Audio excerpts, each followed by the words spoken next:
Bonjour à tous et bienvenue sur cette nouvelle série de vidéos où je vais vous parler de comment on va réaliser la voiture de mes rêves avec mes potes. Donc bien entendu, il y a plusieurs voitures qui me font rêver, mais là on va partir sur ce qui me tenait le plus à cœur, c'est-à-dire préparer une voiture pour faire de la piste avec un swap moteur plutôt marin. Donc déjà pour ça, il fallait choisir une voiture, donc un fourgon, un van, une familiale ou une voiture de course, ou carrément un prototype tout simplement. Ensuite, il faut choisir une origine, puis pour finir, un moteur.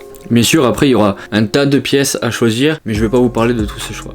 Donc déjà au niveau de l'origine, ce qu'on voit le plus en France, c'est des allemandes. Et justement, vu qu'on en voit beaucoup, pour moi c'est trop fréquent, donc je vais pas partir sur cette origine pour faire le projet. Après, on est en France, bien sûr, on voit beaucoup de françaises, mais en fait, il n'y a pas de moteur français que je trouve intéressant à mettre dans une voiture. Malgré qu'il y aurait celui de la 405 T16 ou la R21 Turbo, mais c'est des moteurs et des voitures qui sont plutôt rares. Après, on pourrait partir sur une américaine qui ont des gros moteurs, mais justement, ce sont souvent des moteurs qui sont lourds pour la puissance qu'ils délivrent. Après, on pourrait penser aux anglaises, et pour moi, les anglaises, ça me fait penser un peu plus à des marques de luxe. Pareil pour les italiennes, en mettant Fiat et Alfa de côté. On va pas parler des chinoises. Comme vous aurez pu le deviner, on va arriver sur les japonaises. Les japonaises où on peut trouver des pièces et des caisses pas trop chères pour ce que c'est. Et mes potes se connaissent beaucoup en japonaise. Vient donc le choix de la marque. Toyota, Nissan, Lexus, Honda. Le choix est vague, mais on va partir sur une Honda. Car c'est ce que je connais le mieux et que mes potes connaissent le mieux.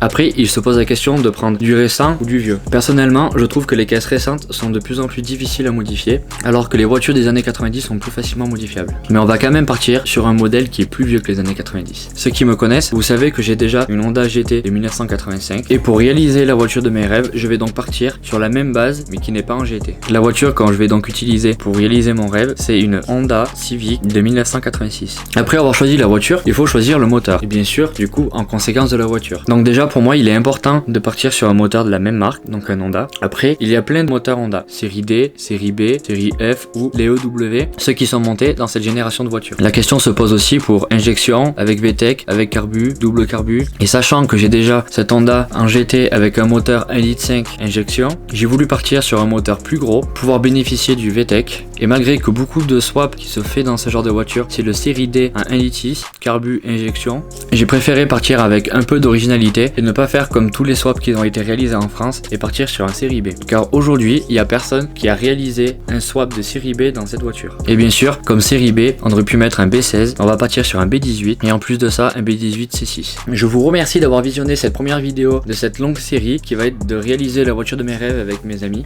Je vous invite à vous abonner à la chaîne et à en parler autour de vous.